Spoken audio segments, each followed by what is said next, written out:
જય હિન્દ, જય ભારત મિત્રો। આજનો આપણો વિડીયો છે એની અંદર આપણે સુરતની અંદર જે નવાગામ વાવ છે ત્યાં 336 આવાસ માટે અત્યારે ફોર્મ ભરાવાના ચાલુ થયા છે।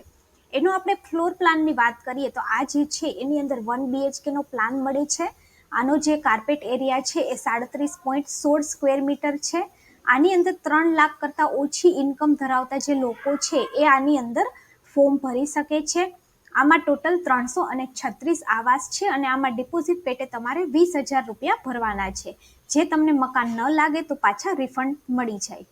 આની અંદર તમારા કુટુંબની જે વાર્ષિક આવક છે એ 3 લાખ રૂપિયા હોવી જોઈએ।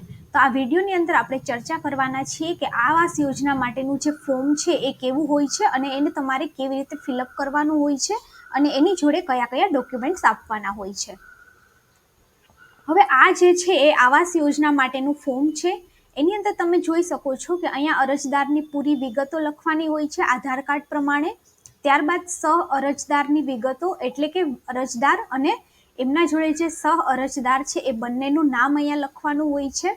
ત્યારબાદ અરજદારની જન્મ તારીખ, સહ અરજદારની જન્મ તારીખ, ટેલિફોન નંબર અને ઈમેલ આઈડી।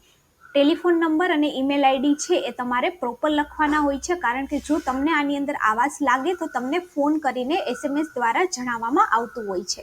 અહીંયા પર અરજદારનો ફોટો લગાવવાનો હોય છે। અહીંયા પર તમે જ્યારે ફોર્મ દેવા જશો ત્યારે બેંક છે એક સ્ટેમ્પ લગાવે છે અને આ જે ફોર્મની કિંમત છે એ 100 રૂપિયા છે। હવે આ ફોર્મ કઈ જગ્યાએથી લેવાનું એની લિંક મેં તમને ડિસ્ક્રિપ્શન બોક્સમાં આપેલી છે કે આ જે છે એ એક્સિસ બેંકની શાખામાંથી તમને આ 100 રૂપિયાની અંદર ફોર્મ મળે છે। અહીંયા તમારે યોજનાનો કોડ છે એ લખવાનો છે અને ત્યારબાદ અહીંયા પર આધાર કાર્ડ અને બેંક ખાતામાં જે રીતે નામ ચાલતું હોય એ જ રીતે તમારે નામ છે એ આની અંદર ભરવાનું હોય છે। હવે આમાં અનામત કક્ષાની પસંદગીની વિગતોની અંદર તમારે તમારી જાતિ કઈ છે એ અહીંયા પર સિલેક્ટ કરવાનું હોય છે। ત્યારબાદ તમારા સરનામું અને કાયમી સરનામું અને અત્યારે જે રહેતા હોય એ સરનામું તમારે અહીંયા પર લખવાનું હોય છે। જો દિવ્યાંગ હોય તો દિવ્યાંગના જે પુરાવાઓ છે એ તમારે આની અંદર રજૂ કરવાના હોય છે।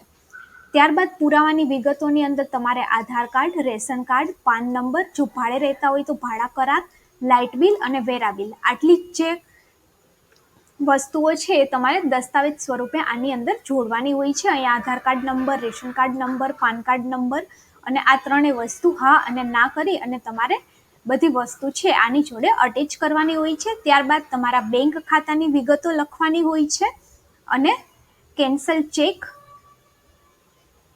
જે છે એ તમારે આની અંદર જોડવાનો હોય છે। ત્યારબાદ કુટુંબના આની અંદર માત્ર એક જ સભ્ય છે એ આની અંદર ફોર્મ ભરી શકે છે। જો એક કરતાં વધારે સભ્યો ફોર્મ ભરે તો આની અંદર તમારું જે છે એ રદ થવાના ચાન્સીસ લાગે છે। ત્યારબાદ કુટુંબની વિગતો એટલે કે તમારા રેશન કાર્ડની અંદર જે પ્રમાણેની વિગત હોય એ રીત તમારે અહીંયા લખવાની છે। પૂરું નામ, ઉંમર, અરજદાર સાથેનો સંબંધ, એ શું વ્યવસાય કરે છે અને એમના આધાર કાર્ડ નંબર, આટલી જે વસ્તુ છે એ કુટુંબની વિગતમાં લખવાનું છે।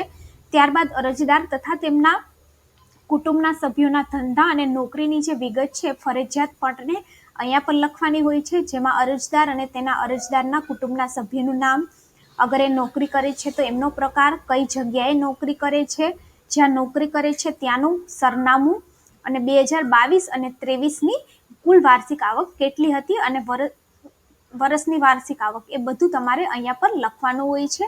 નોકરીના પ્રકારની અંદર સ્વરોજગારી, પગારદાર, નિયમિત, વેતનધારક, મજૂરી, અન્ય, આટલામાંથી તમે કંઈ પણ સિલેક્ટ કરી શકો છો। ત્યારબાદ તમારા કુટુંબની બધા સાધનોમાંથી વાર્ષિક આવક કેટલી છે એ તમારે અહીંયા પર લખવાનું હોય છે। આવકના પુરાવાની અંદર તમારે મામલતદાર દ્વારા પ્રમાણિત આવકનો દાખલો અથવા તો તમે જે IT રિટર્ન ફાઇલ કર્યું હોય છે એ અથવા તો છેલ્લા 2 માસની તમારી પગાર સ્લીપ, આ ત્રણેયમાંથી કંઈ પણ તમે આની અંદર પુરાવા સ્વરૂપે આપી શકો છો। ત્યારબાદ જો તમે કોઈ પણ જગ્યાએ મકાન અથવા તો તમારું જમીન અથવા તો પ્લોટ ધરાવતા હોય તો એની વિગતો તમારે અહીંયા પર લખવાની હોય છે।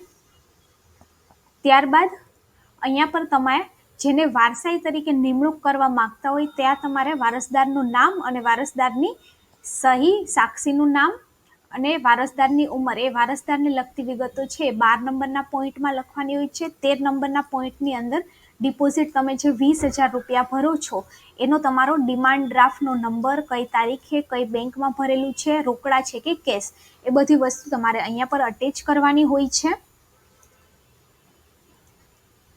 અને આ તમારી જે ડીડી છે એ મુખ્ય કારોબારી અધિકારી સુડા સુરત નામનો જે છે એ લાવવાનો રહેશે. આની અંદર ચેક છે એ સ્વીકારવામાં આવશે નહીં. તમારે ફરજિયાત પ્રમાણે ડિમાન્ડ ડ્રાફ્ટ છે એ કઢાવવો પડે છે. ત્યારબાદ તમે સુરત શહેરની અંદર કેટલા વર્ષથી રહો છો એ અને તમે જે આપેલી વિગતો છે એ બધી સાચી છે એવું તમારે અહીંયા પર જાહેર કરવાનું છે. ત્યારબાદ સ્થળ, તારીખ, અરજદારની સહી અને અરજદારનું નામ. તો આ જે છે એ સુરત આવાસ યોજના માટેનું ફોર્મ છે અને જનરલી અત્યારે ઓનલાઈન ફોર્મ થઈ ગયા છે, પરંતુ અમુક મ્યુનિસિપલ કોર્પોરેશનની અંદર ફોર્મ છે એ ફિઝિકલ દેવા પડે છે. તો ફોર્મ છે એ બધાની અંદર મોસ્ટ ઓફ આ ટાઈપનું જ હોય છે. તો તમે પણ નવી આવાસ યોજનાની અંદર જો ફોર્મ ભરવા માંગતા હોય તો આની અંદર જે ડોક્યુમેન્ટ્સ માંગેલા છે એ અત્યારથી તમે બધા રેડી રાખો, એટલે જ્યારે પણ આવાસ યોજના માટે ફોર્મ ઓપન થાય તમે તરત આની અંદર એપ્લાય કરી શકો. તો આજનો વિડીયો છે એ ફિઝિકલ ફોર્મ કેવું હોય છે એના ઉપરનો હતો. જો વિડીયો સારો લાગ્યો તો વિડીયોને બીજા લોકો સુધી પણ શેર કરી દો. અને આ જે સુરતની અંદર ફોર્મ ભરાય છે એની છેલ્લી તારીખ જે છે એ 18 માર્ચ છે. આ જે ફોર્મ છે એ એક્સિસ બેંકની શાખામાંથી તમને મળે છે. આમાં 336 આવાસ માટે અત્યારે ફોર્મ ભરાય છે. તો આવી જ માહિતી જાણવા માટે ચેનલની સાથે જોડાઓ અને ચેનલને સબસ્ક્રાઈબ